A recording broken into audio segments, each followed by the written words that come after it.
নমস্কার বন্ধুরা। আজ বলবো দেবাশিস সরকারের নতুন উপন্যাস এলওসির এপাশে।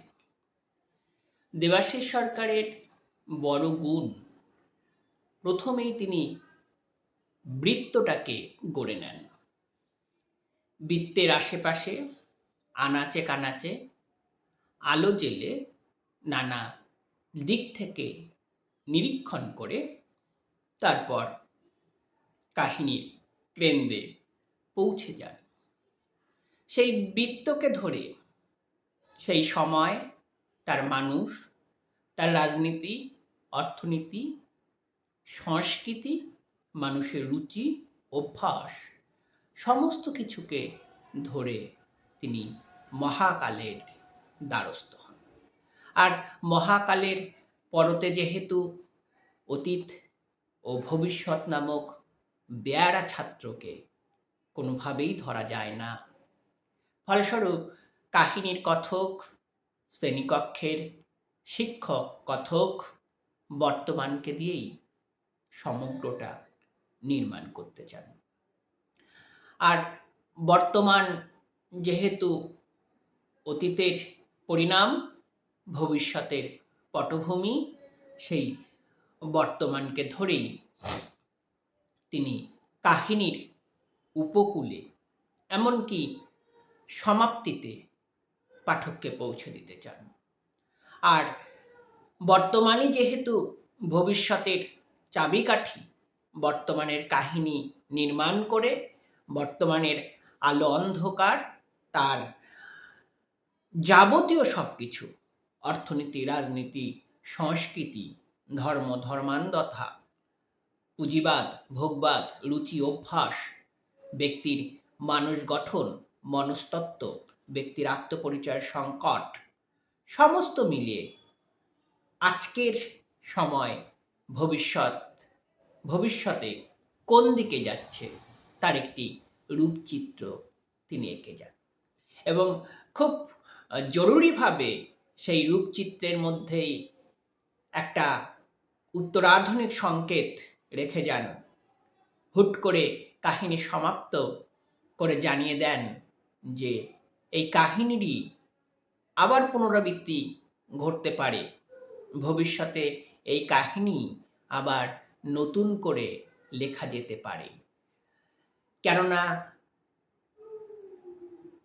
আগামীর ভবিষ্যৎ যা একদিন বর্তমান হয়ে উঠবে, সেই বর্তমানকে ধরে তার অতীত, তার ভবিষ্যৎ কেমন ছিল তার চিহ্নায়ন খুঁজে বেড়াবেন কথক, লেখক বা লেখকেরই কোনো উত্তরসূরি বা বাংলা সাহিত্যের আর কোনো লেখক। বাংলা উপন্যাসের এক আনকোড়া পটভূমি নিয়ে উপস্থিত হয়েছেন দেবাশিস সরকার। এই উপন্যাসের পটভূমিতে রয়েছে মূলত এয়ারফোর্সের ট্রেনিং প্রাপ্ত নবাগত সেই ফৌজি বা সৈনিকদের জীবন। ব্যারাকপুরে সেই ক্যাম্পে, এয়ারফোর্সের ক্যাম্পে নবাগত যুবকরা মিলিত হয়েছে এবং এই যুবকদেরকে সামনে রেখে তিনি গোটা দেশের, গোটা ভারতের আত্মাটিকে স্পর্শ করতে চেয়েছেন।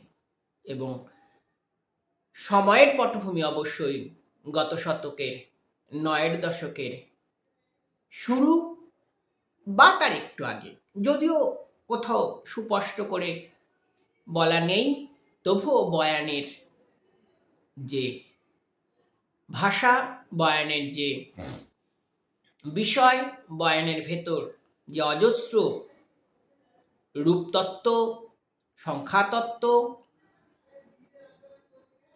জটিল জাল, জীবনের কথা আছে, তা দ্বারা এই সময় পর্বই নির্ধারিত হয়। এবং দেবাশিস সরকারের সবচেয়ে বড় গুণ, তিনি সময়কে, মানুষকে, সময়, রাজনীতি, অর্থনীতি, জীবনযাত্রা, সংস্কৃতিকে ছোট ছোট এককে, ছোট ছোট ইউনিটে রূপান্তর করেন। সেই একক ইউনিটগুলো ধরেই তার সময়কে বুঝে নেওয়া যায়, তার মানুষকে বুঝে নেওয়া যায়। বাবরি মসজিদ ভাঙা হয়েছে, বিশ্বায়ন, পুঁজিবাদ, ভোগবাদ বাঙালির গৃহসজ্জায় ঢুকবো ঢুকবো করছে, তখনও ঢোকেনি, কিন্তু তার একটা আভাস পাওয়া যাচ্ছে। শিক্ষার বিকেন্দ্রীকরণ, শিক্ষার বহুমুখী বিত্তায়ন, বৃত্তিমূলক শিক্ষার মধ্য দিয়ে বাজার অর্থনীতি, খোলা বাজার, মুক্ত বাজারে বহু কর্মের সন্ধান মিডিয়া এবং পুঁজিবাদ ধীরে ধীরে থাবা বসাচ্ছে। এই পটভূমি আখ্যানের গোত্র। এবং উপন্যাসের ভাষাটি বিশেষ জরুরি। এক মিশ্র ভাষায় তিনি আখ্যান রচনা করেছেন, বাংলা, হিন্দি, ইংরেজি। এয়ারফোর্সের সেই ট্রেনারদের, সেই কর্মীদের, সেই ফৌজিদের ক্যাম্পে ভারতের বিভিন্ন প্রদেশের বিভিন্ন নবাগত যুবকরা এসেছেন। তাদের কর্তা ব্যক্তিরা, তারা, তাদের মধ্যে পরস্পর মেলবন্ধন এবং মিলিত সংস্কৃতি, যার মধ্যে একটা মিশ্র ভাষার মেলবন্ধন গড়ে ওঠে। এবং গোটা ভারতের প্রতিনিধিরাই এখানে এসে উপস্থিত হয়েছেন।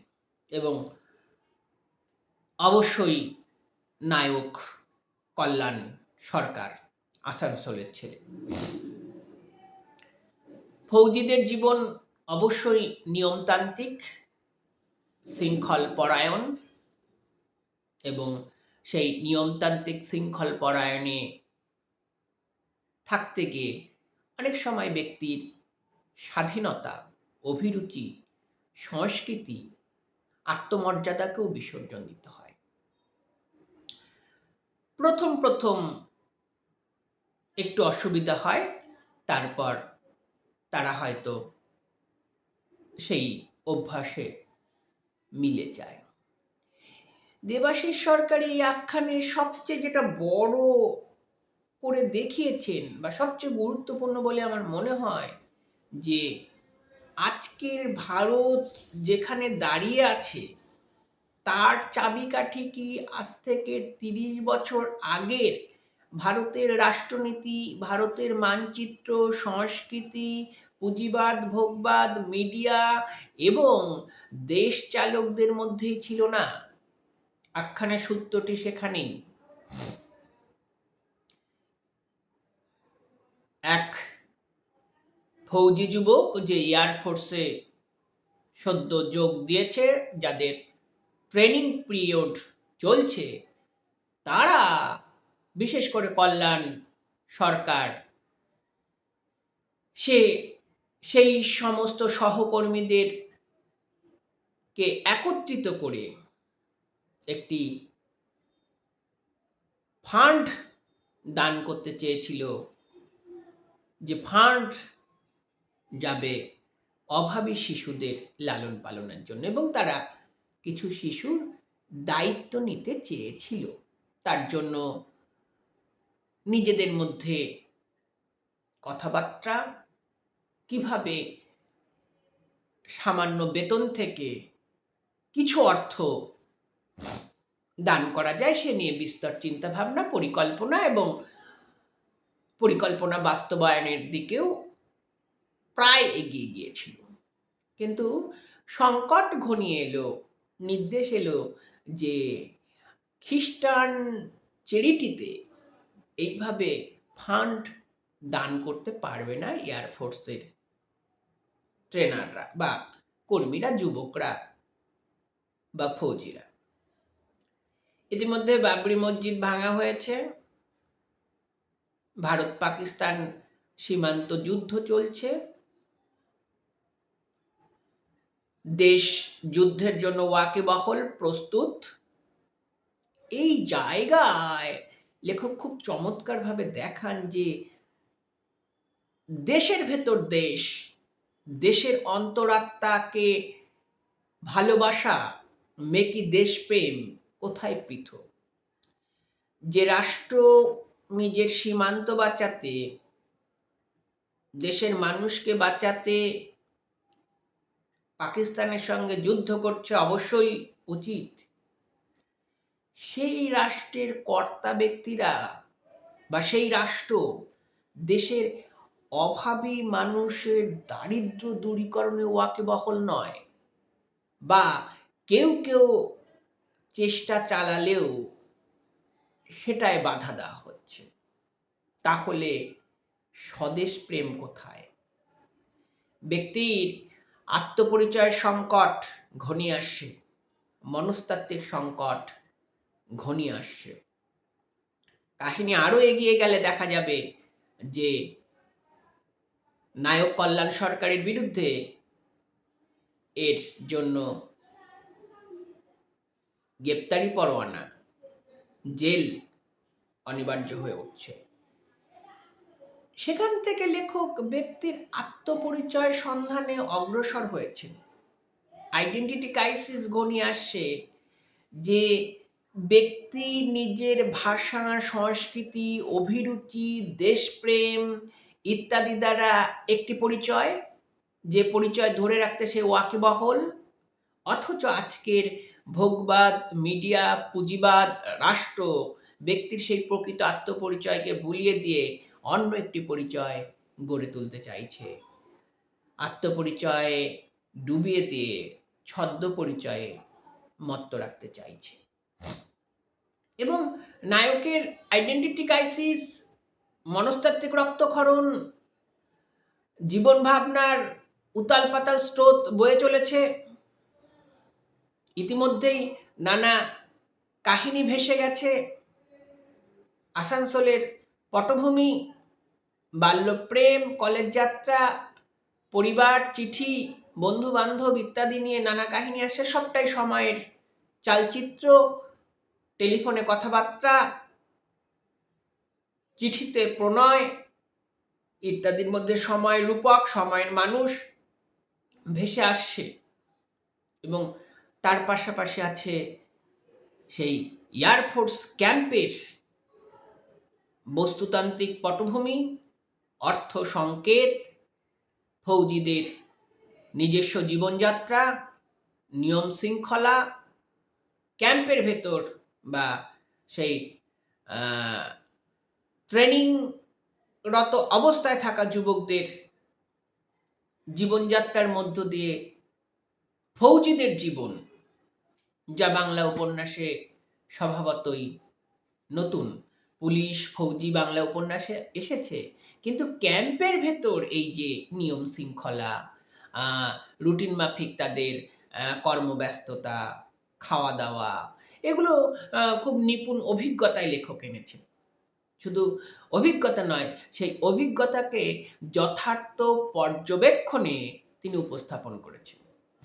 আবার শুধু উপস্থাপনও নয়, উপস্থাপনের আড়ালে সময়ের রসভাস বয়ে যাচ্ছে।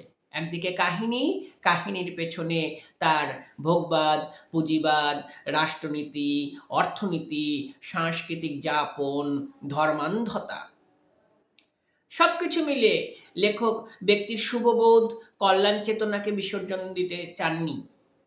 এই অন্ধকারের মধ্যে, ধর্মান্ধ সময়, জাতি চেতনার সময়েও লেখক ব্যক্তির শুভবোধকে, কল্যাণ চেতনাকে জাগিয়ে রাখতে চেয়েছেন। এবং এও তো এক দেশপ্রেম, অবশ্যই দেশপ্রেম, যার মধ্যে দিয়ে ব্যক্তি দেশকে খোঁজে, ব্যক্তি দেশের মুক্তি খোঁজে, কিন্তু ব্যক্তির শক্তি কতটুকু, কিভাবে সে মুক্তি পাবে, কিভাবে সে দেশকে উন্নত পথে পৌঁছে দেবে, ব্যক্তি পরাজিত হয়ে যায়। অন্যদিকে পুঁজিবাদ, ভোগবাদ, মিডিয়া জিতে যায় এবং সময় সমান্তরালভাবে সেগুলো ব্যক্তির উপর প্রভাব ফেলে। সেগুলো যে ভুল তা কিন্তু লেখক বলছেন না, এবং ঐতিহ্যকে একমাত্র সত্য ধরে বর্তমানকে অস্বীকারও করছেন না। সময়ের পটভূমি ধরেই সেগুলি আমাদের জীবনে চলে এসেছে। শিক্ষার বিকেন্দ্রীকরণ, বৃত্তিমূলক শিক্ষা দ্বারা বহু সংস্থানের সুযোগ হচ্ছে। সাধারণ পড়াশোনা দ্বারা যে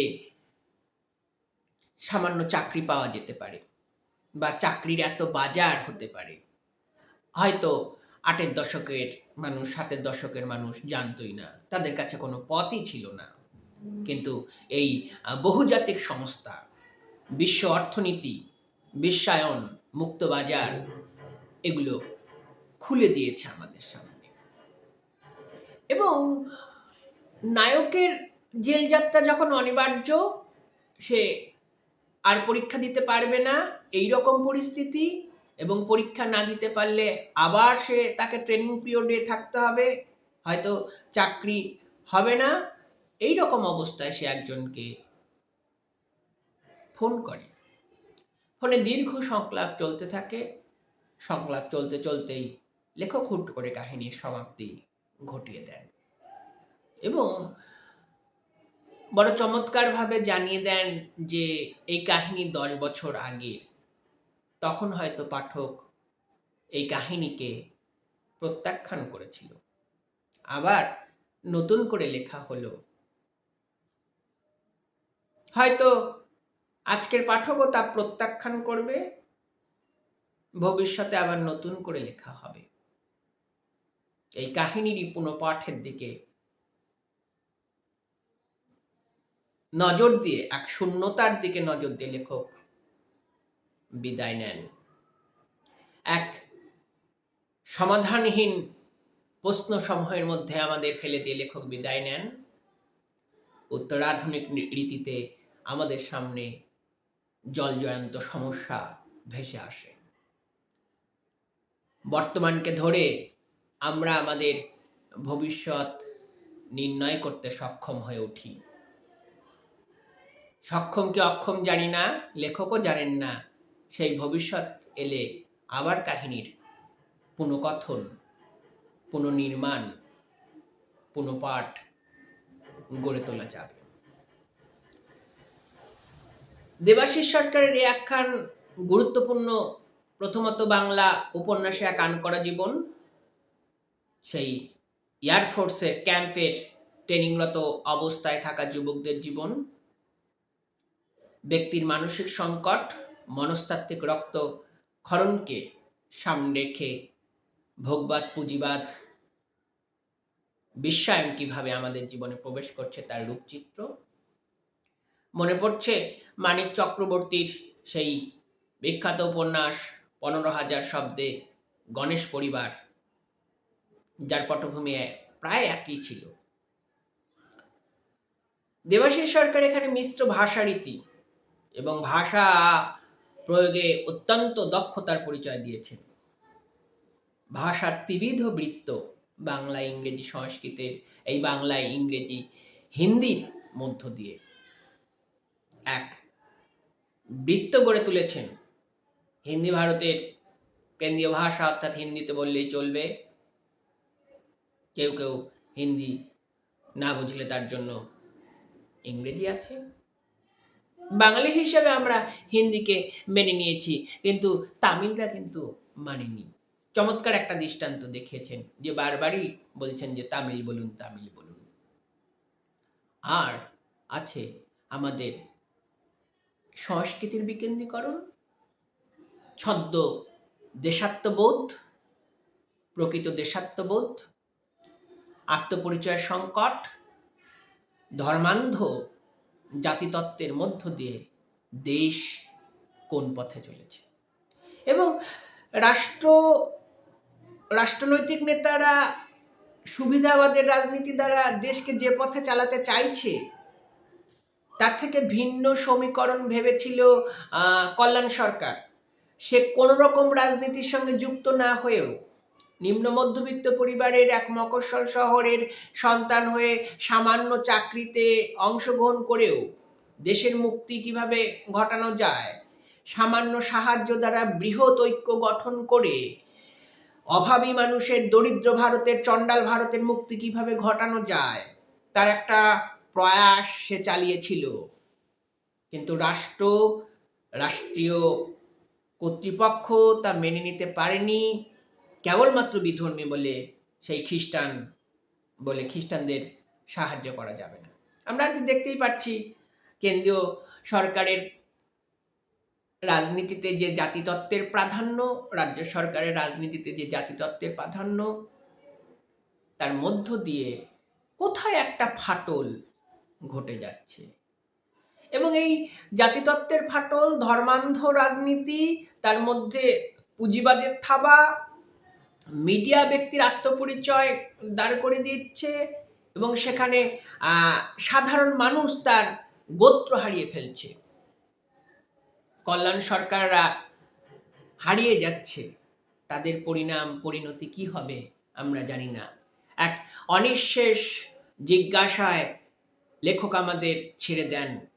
আমরা দীর্ঘক্ষণ ভাবতে বাধ্য হই ভবিষ্যতের ভারত কেমন হবে। হয়তো এই কাহিনীরই পুনর্লিখন হবে, হয়তো লেখক আবার এই কাহিনীরই পুনঃপাঠ নির্মাণ করবেন 1 দশক পর। সেই দশকে আবার বদলে যাবে এই টেক্সট। এই টেক্সটের পরিবর্তনের মধ্য দিয়ে, সময়ের রূপান্তরের মধ্যে দিয়েই এবং সাহিত্যের নানা বিকেন্দ্রীকরণ, সাহিত্যের তো বিকেন্দ্রীকরণ হয় না, এটাকে কি বলবো, সাহিত্যের নানা রূপান্তরের মধ্য দিয়ে একই তো সেই গল্প, জীবনের ভাঙাচোরা জীবনের গল্প, তার সময়, রাজনীতি, অর্থনীতি, সংস্কৃতি, প্রেম, ভালোবাসা, সংশয়, সংকটের গল্প।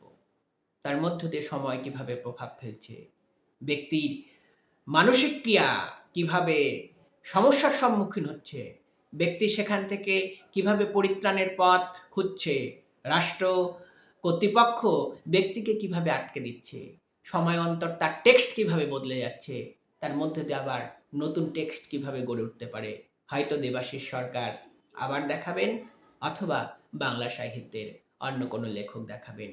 এই বিশ্বাসে, এই শূন্যতায়, এই এক অস্থির জিজ্ঞাসার মধ্য দিয়ে লেখক বিদায় নেন, আমরাও বিদায় নিলাম।